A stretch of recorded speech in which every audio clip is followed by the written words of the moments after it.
Hello mga karusas, mga kapwa ko OFW. Ito ang buhay OFW. Actually, alas 6 AM pa dito ng umaga, maaga ako nagising. Kasi ang lakas ng hangin. Sabi ko, aba, ang daming gold sa bakuran, nagbagsakan. Ayan, ang daming gold. Itong gold na yon, wawalisin ko ito. Napakarami. At saka medyo masama pa ang panahon. Ang lakas ng hangin. Ayan, may kunting ulan. Akala ko papasok na ang summer. Yun pala, winter pa pala. Ito. Yan, may patak ng kunting ulan. Pero kahit may kunting ulan, nandito ako sa bakuran kasi ang dami kong wawalisin. Ayan, ang dami. Ang daming gold. Gising na kayo mga kabayan, mga kapwa ko OFW. Tulungan niyo ako na ang daming gold. Ayan, kawawa yung bakuran. Ito.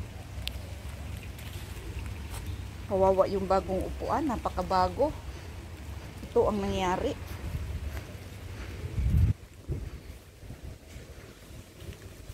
Yan, napakarami. Paano ko ito walisin ng gold? Malakas pang hangin. Ayan. Napakarami. Anuhin nating mga puno para matapos na lahat yung gold. Babaksak na lahat para wala na akong balikan bukas. Napakarami. Ayan. Ayan, mayroon pang gold pahabol. Ang dami. Ito ang buhay OFW. Ayaw mo man sa hindi ito gawin, pero no choice ka. Kasi walang ibang maglilinis dito, kundi ako lang. Kasi nag-isa na lang ako dito. Dati may taga-Maniho kami dito. Siya ang naglilinis dito, pero wala na ngayon. Nasa labas na kasi wala naman, dalawa naman lang sila. Marunong naman mag-drive. May mga anak. Ayan, ang daming gold. Tulungan niyo ako. Paano ko ito gawin? At saka masama pang panahon. Kahit masama ang panahon, kailangan ko itong gawin. Kasi napakarumi talaga. Ayan. Ito kasing dahon ng malunggay. Sayang naman putulin. Ito ang malunggay. Oh, ito din. Nagbigay ng maraming gold. Yan. Gold at saka diamond ito. Dami kong trabaho. Hindi ko alam kung paano ko umpisahan. Kasi malakas ang malakas pa ang hangin.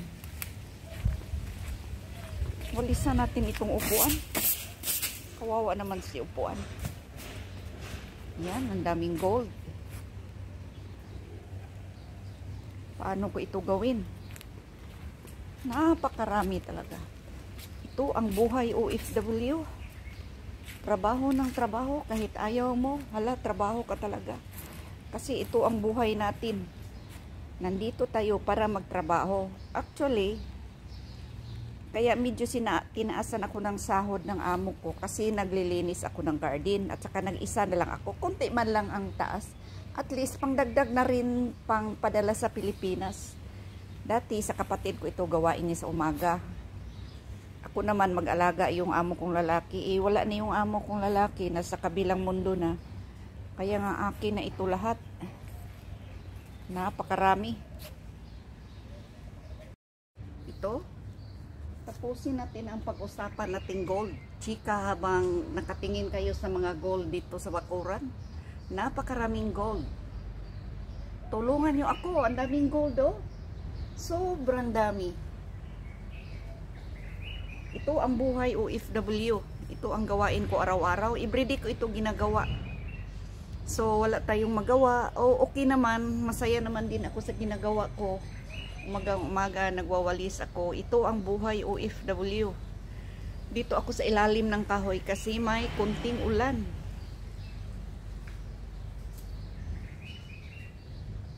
Ayan, tingnan nyo ang gold, napakarami.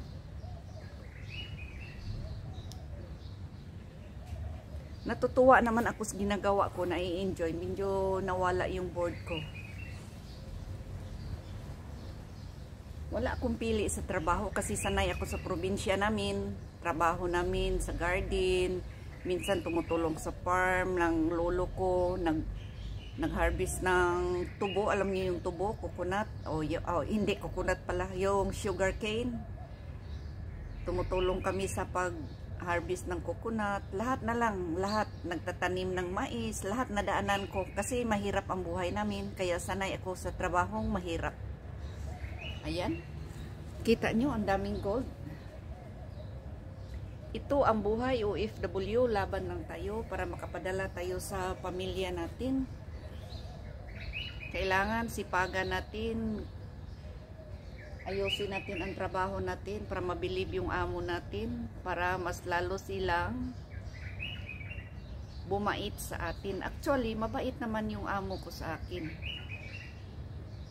Lahat naman sila dito na pamilya, mabait naman sila sa mga kasama nila sa bahay, lalo na pag Pilipina. Ayan, tsikahan tayo habang nagwawali sa gold. Ang daming gold, mga karosas. Tulungan niyo ako. Minsan na homesick ako, pero pag nagtrabaho na ako dito, parang nawawala yung homesick ko kasi kinukonsentrate ko yan sa trabaho. Iniwanan ko man na yung homesick at saka problema ko.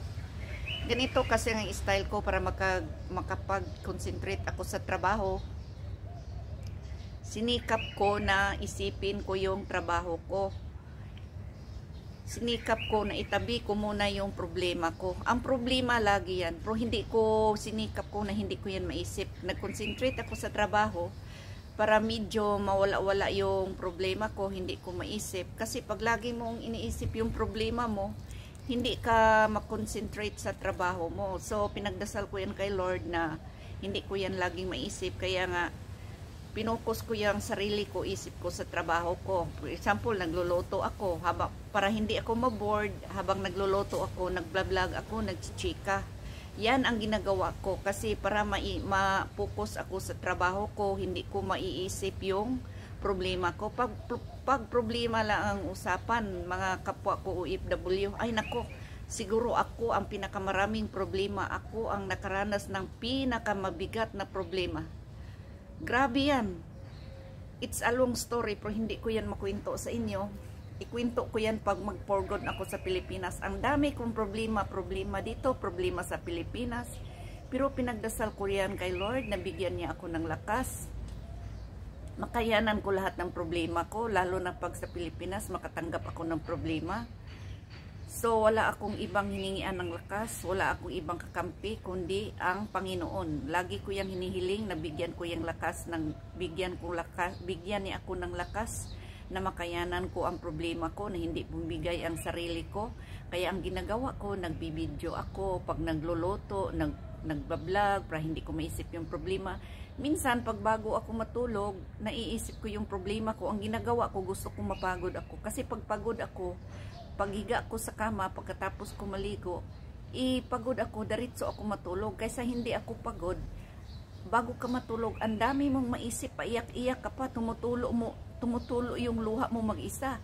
So yan ang kinatakutan ko, baka bumigay yung utak ko, sarili ko. So pinagdasal ko yan kay Lord, na hindi ko yan maisip, para hindi yun bumigay yung sarili ko. Kasi alam ko yan, marami akong nakita, na yung iba hindi nagising pero parang bumigay na yung sarili. Alam mo, hindi nila nakayanan ang problema. So almost 24 years na ako dito sa amo ko. Nag-isa lang amo ko, hindi ko lumilipat. Nakayanan ko kasi hindi ko yan iniisip yung problema ko. Ang iniisip ko yung pamilya ko sa Pilipinas. Paano na pag bumigay yung sarili ko, magkasakit ako, paano na ako ang inaasahan ng anak at saka apo ko. So, kailangan talaga lakasan ko ang loob ko. So, ganito ang gawin natin mga kapwa ko OFW. Lakasan natin ang sarili natin. Lagi tayong magdasal. Kasi wala tayong ibang kakampi dito, kundi si Lord lang. Pag magkasakit tayo, walang ibang tutulong sa atin, kundi sarili lang. So, mahiya naman tayo lagi nakahiga. Hindi naman pag magkasakit ako dito, hindi naman ako tinatrabaho. Pero actually, bihira lang ako magkaroon ng fever. Kasi, inalagaan ko yung sarili ko. Alaga ko ang sarili ko. Lagi ko yung pinagdasal na Lord, bigyan mo ko ng lakas. Sana hindi ko magkasakit. Kasi nakakahiya naman. Pag nakahiga ako, may trabaho ako, may obligasyon ako. Kasi ayokong ganyan. Sa awa ng Diyos, binigyan niya ako ng lakas kahit sa ganitong edad ko, still healthy pa ako. Yan lang ang sikreto ko, alaga yung sarili ko, iwas sa mga stress, iwas sa mga problema, isayaw mo lang, i-tiktok mo lang, o ano pang gawin mo. Gawin mo yung busy yung sarili mo. At saka ang importante, lagi tayong magdasal. Hingi tayo ng tulong lagi kay guard na sana nandito sila lagi sa sarili natin, bantayan niya tayo. Yan ang sikreto ko sa buhay ko, kaya tumagal ako. At saka, siyempre sa pagkain, ako sinikap ko talaga makakain ako ng mabitamina na pagkain. Ay, ayoko namang sinikap ko na makakain ako ng prutas. Ay, marami naman prutas dito. Minsan kasi, pag tagal kong kumakain sa prutas, parang ang ano na sa ngipin ko. Kaya nga ang ginawa ko, sinikap ko, ang hilig ko na prutas kasi is saging. Kaya ang ginawa ko, pag maubusan ng saging dito, nabili ako sa sarili ko. Kasi kailangan natin ng prutas sa sarili natin para malayo tayo sa sakit. Siyempre, ang gulay, number 1 yan, mahilig din ako sa gulay. So, yan lang ang sikreto natin. Kumapit tayo kay God kasi siya lang ang kakampi natin. Alagaan natin ang sarili natin. Bye-bye na mga kapwa ko OFW. Dito na tayo. Magbulot na tayo ng gold.